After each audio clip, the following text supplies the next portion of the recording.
Back guys, क्या हाल है? आज आपके ठीक हो? आशा करता हूँ आप सब ठीक ही होंगे। तो आज हम ईडियम एंड फ्रेजेस का पार्ट नंबर 3 स्टार्ट करेंगे। पहले 2 पार्ट में हमने ए अल्फ़ाबेटिकल को पूरा ही टोटली कंप्लीट कर दिया है। आज हमारा बी पार्ट रहेगा और आज ही हम इसको टोटली कंप्लीट कर देंगे, ठीक है। इसके 3 फेजेस होंगे, ईजी, मॉडरेट और डिफ़िकल्ट लेवल, ठीक है। पहला आ गया बैक टू स्केयर वन। इसको कैसे लर्न करना है?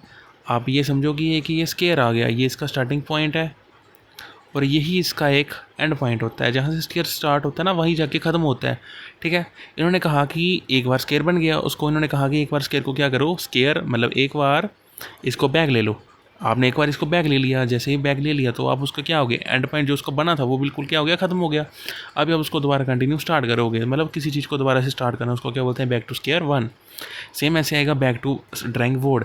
इसका भी सेम यही मतलब कि एक बोर्ड है, उस पर आप ड्राइंग कर रहे हो, उसको आपने साफ़ कर दिया, बैग मतलब साफ़ कर दिया, उसको दोबारा से बनाओ, मतलब दोबारा किसी चीज़ को बनाना या फिर से योजना बनाना, तो उसको बोलते हैं back to the drawing board. Next आ गया बैड ब्लड। बैड ब्लड का क्या मतलब हुआ? ब्लड मीन्स खून, बैड मतलब गंदा खून, जिसमें हम बोलते हैं ना कि हमारे दो के बीच बुरी भावना है, हमारी दो से नफरत है, रिश्तेदार जो नहीं होते जिसको हम बोलते हैं कि हमसे जलते हैं, उसको बोलते हैं बैड ब्लड। नेक्स्ट आ गया बाल इज इन अवर कोट। इसको कैसे लर्न करना है? आप क्रिकेट खेलते हो ना जब गलियों में, तो बालकनी में बाल पड़ती है किसी के घर में, तो हम बोलते हैं ना कि अब तेरी बाल हमारे घर में पड़ी है, हमारे कोर्ट मतलब हमारे घर में पड़ी है, अब इसको लेके दिखा। जैसे तो लेके जाता है तो फिर वो पता क्या बोलते हैं, इस बार मैंने तेरे को बाल दे दी, अगली बार अगर बाल यहाँ पड़ी तो वो रिस्पॉन्सिबिलिटी सारी तेरी होगी और तेरी खैर नहीं होगी। मतलब इट इज़ अवर डिसीजन और responsibility to do something no. जब इसको ये समझ लो, जिसका हिंदी इंग्लिश मीनिंग आप और पता क्या बना सकते हो, to be responsible for further action, कि आप जो भी होगा ना आगे, उसके लिए रिस्पॉन्सिबल कौन होंगे, आप होंगे, तो उसका ये आ गया। Next, barking up the wrong tree. Wrong tree का मतलब गलत स्टेप उठाना। बार्किंग मतलब वहाँ, जैसे देखो रॉन्ग ट्री है ना, वो मतलब कोशिश कर रहा है वहाँ चढ़ने की, लेकिन पीछे आगे बार्क कर रहा है, तो क्यों यार गलत प्रयास कर रहा है, तेरे को किसने कहा? तो ये आगे barking up the wrong tree, तू गलत प्रयास कर रहा है। Next, be all air.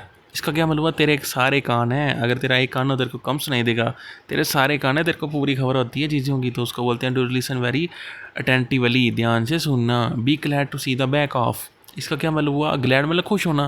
क्यों खुश हुआ? क्योंकि उसने देखा, सी मतलब देखा कि बैक ऑफ मतलब वो वापस जा रहा है, किसी के जाने से वो क्या हुआ, ग्लैड मतलब खुश हुआ, बड़ा प्रसन्न हुआ। To be happy when someone leaves. Be wet behind the ears. इसको कैसे लर्न करना है? उन्होंने कहा कि वे एक ठंडा आदमी है जो बिहाइंड पीछे से भी कानों में क्या रहता है, ठंडा रहता है। इसकी एग्जांपल इन्होंने कहा कि फिजिकल एजुकेशन का जो भी आप समझ लो कि एक ना गेम चल रही है क्रिकेट की, उसमें जो कोच होते हैं ना, 2 तरह के कोच होते हैं। एक को हम बोलते हैं कि ये ओल्ड लेवल के हैं, एक बोलते हैं जो हम न्यू लेवल के हैं। और आपको पता है जो ओल्ड लेवल का कोच हो ना, वो पता क्या बोलता है कि जो भी हूँ मैं ही हूँ, मेरे अलावा कोई कुछ नहीं है। एक होता है न्यू। न्यू बोलता है यार मैं ना ठंडे स्वभाव का हूँ। क्यों ठंडे स्वभाव के हूँ? क्योंकि मेरे को पता है कि ओल्ड मेरे पे क्या करेगा, अगर मैं कुछ भी डिसीजन लूँगा वो मेरे पे थापेगा, नहीं इसको ऐसे नहीं करता, ऐसे करते हैं, ठीक है। तो वो न्यू बंदा कहता है कि मैं हमेशा ठंडे स्वभाव से रहता हूँ, मेरे कानों में ना ये कुछ भी बोल दे मेरे को फ़र्क नहीं पड़ता, क्योंकि मैं एक नया बंदा हूँ। मतलब जिसके कानों में बिल्कुल ही ठंड रही, वो उसको ये नहीं परवाह करता, वो ये परवाह नहीं करता कि ये वह क्या बोल देगा क्या नहीं, वो हमेशा ठंडा रहता है बिहाइंड द ईयर्स, ठीक है। उसको बोलते हैं कि ये नया बंदा है, नए बंदे को बोलते हैं यंग। इसको आप नेव की जगह क्या लिख दो, यंग। यंग और अनएक्सपीरियंस जो बंदा है उसको बोलते हैं be wet behind the ears. Next, beat around the bush. इसको अपने मोस्ट इंपॉर्टेंटली टिक लगानी है। और बीट द ट्रिक इसको लर्न कैसे करना है, बीट अराउंड द बश। उसने कहा बीट बज रही है तेरे कान के पास, मतलब घुमा फिरा कर तेरे पे बात ला रहा है यार जैसे मर्जी करके, उसको बोलते हैं बीट अराउंड द बस। जाइए समझ लो, बीट मतलब बजाना, बस तेरे ऊपर ही बैंड बजा रहा है, घुमा फिरा कर तेरे भी बात ला रहा है कि तूने सब कुछ किया है, तेरे अलावा किसी ने कुछ किया ही नहीं है। Best of both world. उसने कहा दोनों की दुनिया में यही सबसे अच्छा हुआ है, to enjoy the benefit of two different thing at a same time. Bite off more than one chew. इसको कैसे लर्न करना है? ये समझो कि उसने काटा मोर देन वन, एक से ज़्यादा काटा उसने। च्यू का समझ लो कि इसको एग्जाम्पल कैसे समझना है। च्यू मतलब आपने एक ग्राही खाई, हम बोलते हैं ना हमने चपाती का एक ग्राह खाना है मुंह में डाल के, ग्राह, उसने कहा कि आपने काटा तो उसको एक से ज़्यादा है, लेकिन आपने खाया उसको एक एक करके, मतलब आपने जितनी लिमिट थी ना उससे ज़्यादा आपने उसको खा लिया। To take a task that is too big, आपने वो टास्क ले लिया जो आप कर ही नहीं सकते थे, उसको बोलते हैं। मतलब इसको डोगरी में समझाता हूँ, हम जिस तरह से बोल लें ना, असें एक का ग्राह खाना हा लेकिन असें ज़्यादा खाने न, मतलब सोचा एक लेकिन खादे ज़्यादा, तो उसको बोलते हैं। ठीक है, नेक्स्ट ब्लैक शीप।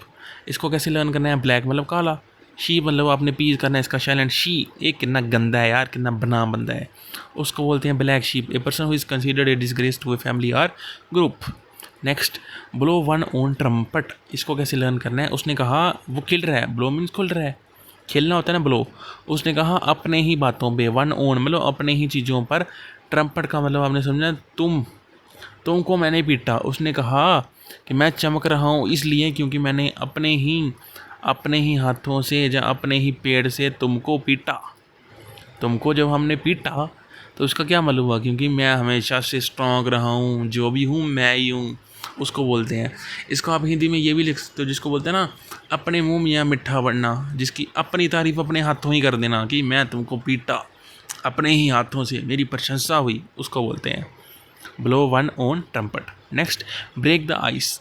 आइस शांति होती है, ब्रेक शांति को आपने जब भंग किया तो आप उनसे बातचीत करना स्टार्ट कर दोगे। To initiate conversation in a social setting. Next build castles in the air. देखो कास्टलेस है ना, इसका आपने ये मीनिंग समझना है कि कास्ट है, एक होती है कास्ट जिसकी प्राइस हो। इन्होंने कहा इसकी कास्ट नहीं है, वो कॉस्ट होता है आपने, लेकिन कास्ट ऐसे लर्न करनी। इन्होंने कहा जो कास्टलेस है, जिसकी कास्ट है ही नहीं है, वो तो COST कास्ट होता है, मेरे को पता है, लेकिन लर्न करने के लिए आपको बता रहा हूँ ऐसे। इन्होंने कहा जिसकी प्राइस बिल्कुल भी नहीं है वो बिल्ड हो रहा है। मेक का क्या मतलब होता है? बिल्ड, वो जो है वो बन रहा है हवा में, जिसकी कुछ भी कीमत नहीं है। आप बताओ धरती में कोई ऐसी चीज़ है जिसकी कीमत ही ना हो? आजकल अगर घूमने जाना है, आपके लिए पैसा चाहिए, आपको पास अपने पास, आपने कहीं भी कुछ भी लेना है तो आपको पैसा चाहिए। कोई ऐसी चीज़ है ही नहीं है जहाँ पैसा इन्वॉल्व ना हो। तो मतलब जो ऐसी अनरियलिस्टिक चीज़ है ना, वहाँ पर पैसा आपका यूज़ नहीं होता। जो चीज़ रियल ही ना हो तो वहाँ पैसा कहाँ से यूज़ होगा? मतलब संभव सपने देखना, उसको बोलते हैं build casteless in the air. हवा में अपने झूठे सपने देखना, ओ यार मेरे पास इतना पैसा था, वो था, इसको बोलते हैं build casteless in the air. बरी द हैचेट। ठीक है, इसको कैसे लर्न करना है? उसने कहा बोर हो रहे हैं, या इसको ये समझो बुरी बात है। बुरी बात है, क्या बात है बुरी? कि हेडसेट हो रहा है। हेडसेट मतलब हार जीत हो रही है, HAR हार प्लस जीत, हार चीट हुआ लेकिन हार जीत हुई है आपकी बुरे तरीके से। अगर आपकी बुरे तरीके से आप किसी की हार जीत को मान रहे हो ना, आप बड़े गलत बंदे हो। प्रेमानंद जी क्या कहते हैं? आपको किसी की हार जीत में उसकी ना बुराई नहीं करनी है, आप वो हमेशा क्या रहना है? शांत रहना है। इधर आप क्या करोगे? To make peace. ठीक है, next by fit and starts. इसको कैसे लर्न करना है? उसने कहा पहले वो फिट था, अभी स्टार्ट हुआ। आप बताओ, जब एक क्रिकेट की गेम होती है ना, तब पता क्या होता है? एक बंदा फिट होता है, एक बंदा स्टार्ट कर देता है। जैसे आपने देखा होगा एक कैप्टन होता है ना, वो सोचता है कि अगर मैं फिट हूँ तो मैं गेम स्टार्ट कर देता हूँ। हालांकि वो कभी कभार तो ये ठीक है कि फिट कर देता है, कभी कभार वो फिट है तो मैच स्टार्ट, लेकिन वो कभी ये नहीं देखता कि मेरे प्लेयर भी फिट है कि नहीं है। कभी कभार पूछ लेता है कि आप फिट हो नहीं हो, लेकिन हर बार नहीं पूछता है। वो बोलता है चल मैं फिट हूँ, चल गेम खेलते हैं। तो वो काम जो भी हो वो इरेगुलर ही काम होता है, रेगुलर नहीं होता, क्योंकि वो हर बार नहीं पूछता प्लेयर को, वो कभी कभार पूछता है। Next by leaps and bound. इसको आपने ऐसे ही लर्न करना है। चलो मैं इसकी ट्रिक बता देता हूँ। इधर क्या लिखा है? Bye leap. लीप को आपने समझना, आपने लेप लगाया। हम बोलते हैं ना, हम जब को जैसे हमको कुछ चोट लग जाए, हम बोलते हैं हमने लेप लगाना है मुँह पे। ठीक है, लेप लगाना, और तब हमने बाउंड लगाना। आपके घर जब किसी का काम स्टार्ट हुआ तो वो बोलते हैं ना हमने चीज़ों को बाउंड किया। बाउंड का मतलब होता है चिपकाना। जब आपके घर प्लम्बर आते हैं तो वो बोलते हैं ना हम चीज़ों को चिपकाने का काम स्टार्ट करते हैं, उसको बोलते हैं बाउंड। ठीक है, लेबल लगा के किसी को अगर हमने बाउंड करना है ना, तो वो कैसे होता है बाउंड, पता है आपको? उस बाउंड को बोलते हैं कि हमने इसको चीज़ को चिपकाना है। और कोई भी चीज़ अगर आपने चिपकानी है तो उसके लिए आप क्या बोलते हैं कि इसको जड़ से चिपका दो। अगर आप ब्लेड चिपकाओगे ना तो ये चमकेगी नहीं। तो मतलब किसी चीज़ को वेरी क्विकली चमकाना, तो उसको बोलते हैं बाय लीप एंड बाउंड। ठीक है, next be in the air. तू हवा में बातें कर रहा है, जिसको बोलते हैं ना तेरी जगह जगह चर्चा हो रही है, तू जगह जगह अपनी बातें कर रहा है, तो उसको बोलते हैं बी इन द एयर, मतलब तेरी चर्चा में बातें होना। ठीक है, नेक्स्ट, इस स्क्रीन ही रुक गई। B in the I of storm. इसको कैसे लर्न करना है आपने? यार पेन कहाँ गया? एक मिनट, पेन ही नहीं चल रहा है इसका यार। अभी देखो B in the I of storm लिखा है ना, इसको कैसे लर्न करना है। आपकी आंखें हैं, आंखें बिल्कुल आपकी शांत हैं। जैसे ही स्टॉर्म आया, तूफान आया, आप परेशानी में आ गई। यार मेरी इतनी अच्छी आंखें थी, तूफान आया, मेरी आंखों में सारा गंद डल गया, आप परेशान में हो गए। उसको बोलते हैं B in the I of storm. अगला आ गया बेयर फ्रूट। एक मिनट मैं होल्ड पे रखता हूँ। नेक्स्ट आ गया बेयर फ्रूट। बेयर फ्रूट का क्या मतलब होता है। देखो बेयर का मतलब होता है जो बड़ा आदमी है, उसको बोलते हैं बेयर फ्रूट। ठीक है, क्या होता है बेयर का मीनिंग। ये पेन ही नहीं चल रहा है। बड़ा आदमी, उसको बोलते हैं बेयर। याद रहेगा, बेयर का मीनिंग होता है बड़ा आदमी। उन्होंने कहा एक जो बड़ा आदमी है ना, वो क्या कर रहा है, फ्रूट डिज़र्व कर रहा है लोगों को। आपको पता है जब एक बड़ा आदमी फ्रूट डिज़र्व करे ना लोगों को, वो बड़ा एक अच्छा काम कर रहा है। जो अच्छा काम करे वो हमेशा सक्सेसफुल हो जाता है अपने काम में, तो उसको बोलते हैं बेयर फ्रूट। नेक्स्ट आ गया bear the brunt of. Bear का मीनिंग मैंने क्या बताया था पिछले बारी में। बेयर का मीनिंग होता है बड़ा आदमी। ठीक है, क्या होता है बड़ा आदमी। उन्होंने कहा जो बड़ा आदमी है वो बोल रहा है ब्रंट। ब्रंट का मतलब भाई, बी से मतलब भाई। रेंट दे दो मेरे को। बड़े आदमी के घर आप रह रहे थे, उन्होंने कहा भाई तू मुझे अभी रेंट दे दे। तो आपको सबसे मुश्किल का सामना करना पड़ रहा है, तो उसको बोलते हैं सबसे बड़ा जेलना जो होता है, be receive the worst part of something, उसको बोलते हैं bear the brunt of. Next bent over backward. आपको पता है आपने कहा कि मैं पूरी पीछे से बैक हो रहा हूँ यार, पूरा प्रयास कर रहा है कि मैं कहाँ से बैकवर्ड हो जाऊँ। ठीक है, उसको बोलते हैं बेंट अवर बैकवर्ड, मतलब पूरी तरह पीछे से बेंट होके आना, पूरा प्रयास किया आपने। अगला आ गया बाइट द डस्ट। एक जगह आप हो, ठीक है, एक जगह एक जगह आ गया बाइट द डस्ट। बाइट का मतलब होता है काटना। ठीक है, आपने डस्ट को काटा। आप डस्ट को काट सकते हो क्या, मतलब आपने काटा डस्ट को। एक जगह आप हो, एक जगह डस्ट है, दोनों में से गंद किस में है, डस्ट में होगा। आपको डस्ट को कभी हरा सकते हो, नहीं हरा सकते हो, आप उससे हमेशा क्या होगे, डिफीट होगे। ठीक है, नेक्स्ट आ गया बटरफ्लाई इन द स्टोमक। इसको बटरफ्लाई अपनी तितली नहीं मारनी, इसको मिलाना है बटर, मतलब अमूल बटर नाम सुना होगा वैसे बटर, और प्लस फ्राई हो रहा है, फ्लाई मतलब उड़ रहा है आपके स्टोमक में। अगर स्टोमक में आपके बटरफ्लाई जो है ना वो उड़ रहा है, मतलब बटर जो है उड़ रहा है, आपको घबराहट होगी यार अभी मेरे पेट में घी जो है वो उड़ रहा है, तो अभी मेरा क्या हाल होगा, वो होगा, ऐसा समझ लो। By the skin of his teeth, ये मोस्ट इंपॉर्टेंट बिल्कुल भी नहीं है, इसको चाहिए आप रहने दो। ठीक है, नेक्स्ट बैक सीट ड्राइवर। इसको कैसे लर्न करना है। इन्होंने कहा जो पीछे एक ड्राइवर बैठा है ना, जैसे आपको पता है कि एक ड्राइवर आगे बैठा होता है कि पीछे बैठा होता है ना, वो उसको हम बोलते हैं ना कि यार तेरे को ड्राइवर आती है तो खुद आके चला ले गाड़ी, नहीं तो मेरे को क्यों चला दे रहा है। जो पीछे बैठा है और फिर ड्राइवर की तरह बन रहा है, वो मैं ही हूँ जी, ऐसे नहीं चलाते गाड़ी, ऐसे चलाते हैं, पीछे बैठ के राय दे रहे हैं, इससे अच्छा तो आगे आना। ए पर्सन होगी अनवांटेड एडवाइस, जिसकी जरूरत है ही नहीं है वो भी एडवाइस देते जा रहा है। बैक टू बैक, हम बोलते हैं ना बैक टू बैक, एक के बाद एक आया।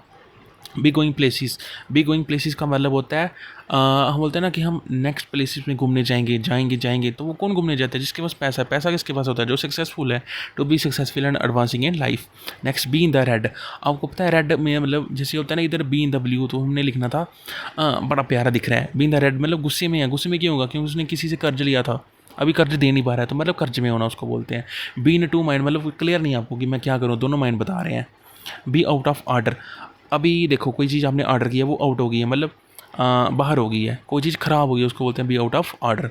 Bear the palm. बेयर मतलब बड़ा आदमी है, उसने पालम को समझना कि पालन किया। अगर बड़ा आदमी भी पालन करे सच्ची चीज़ों का तो वो जीतता है, to win. Be over the moon. तो चांद की तरह यार, कितना वो है ना, अवर हो रहा है, उससे भी ऊपर हो रहा है, मतलब चांद कितना सुंदर है, कितना अच्छा है, तो उससे भी ऊपर इतना अच्छा हो गया। Be under something some party thumb. इसका मतलब थंब मतलब कि तू किसी के इशारों पर चल रहा है, उसको बोलते हैं to be under someone thumb.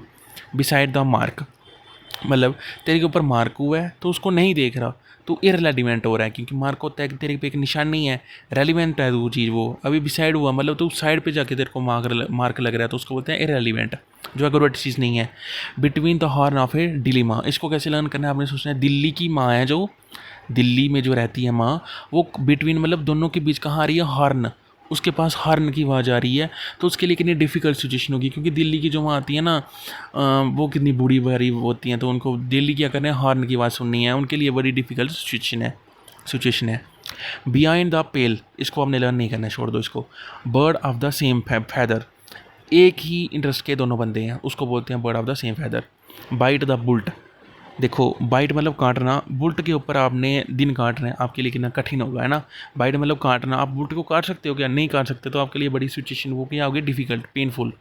Blue blood, मैंने आपको क्या बोला था, ब्लू ब्लड किसका होता है, जो एक बड़ा अच्छा है। तो अच्छे कौन से होते हैं पहले ज़माने में, जो राजा महाराजा के लोग होते थे ना, राजा महाराजा के टाइम के, जो उनके कुल के मेंबर होते थे, उनको बोलते हैं blue blood. Break in, break मतलब ज़बरदस्ती आप किसी में ब्रेक इन कर रहे हो, मतलब आ रहे हो, ठीक है। ज़बरदस्ती ब्रेक न्यू ग्राउंड, आपने नए ग्राउंड को ब्रेक करना है। क्यों ब्रेक करना है? क्योंकि आपने नई शुरुआत की, इसलिए। ब्रिंग द हाउस डाउन, हम बोलते हैं ना हाउस जो है वो अभी डाउन पे है, पहले जो आसमान है वो सिर के ऊपर चढ़ा था, अभी सर के ऊपर से छोड़ के धरती पे आ चुका है। अभी उसके लिए ताड़ियां बजनी चाहिए, क्योंकि वो सभी के बराबर पहुंच चुका है। ब्रोक डाउन, टूट जाना, ठीक है। बर्न योर बैट, इसको क्या मतलब हो गया, क्योंकि बैट है वो क्या हो रहा है, बर्न हो रहा है। बोट, सारी बैट नहीं है, इसको बोट बोलते हैं, सारी मैंने गलत प्रोनाउंस कर दिया। बोट जो है वो बर्न हो रही है, मतलब बर्ड का क्या, बोट क्या था, अपना रास्ता सा, वो भी रास्ते से क्या हो रही है, वापस आ रही है। तो उसको बोलते हैं to make a decision that can not be change, इसको चाहे रहने दो। ये मोस्ट इंपॉर्टेंट है। By fair means or foul, इसको बोलते हैं किसी भी तरह से आपको क्या करना है, फेयर मतलब साफ और फुल मतलब गलत, किसी भी तरीके से, चाहे आप अच्छा तरीका करो चाहे बुरा तरीका करो, लेकिन आपको क्या करना है, जीतना है। बाई हुक और बाई क्रुक, मोस्ट इंपॉर्टेंट और लास्ट है। इसको कैसे लर्न करना है, बाई हुक और क्रुक, आप जो मर्जी तरीका लगाओ आपको जीतना है। सेम ही हो गया यार, बाय फेयर मीन्स और ये, ठीक है। यहीं आपके जो बी अल्फ़ाबेट हैं वो ख़त्म होते हैं, और नेक्स्ट पार्ट हो जो हम करेंगे वो करेंगे सी अल्फ़ाबेट पे, ठीक है। Thank you. इसकी पीडीएफ जो है वो आपको डिस्क्रिप्शन बॉक्स पे मिल जाएगी। Thank you.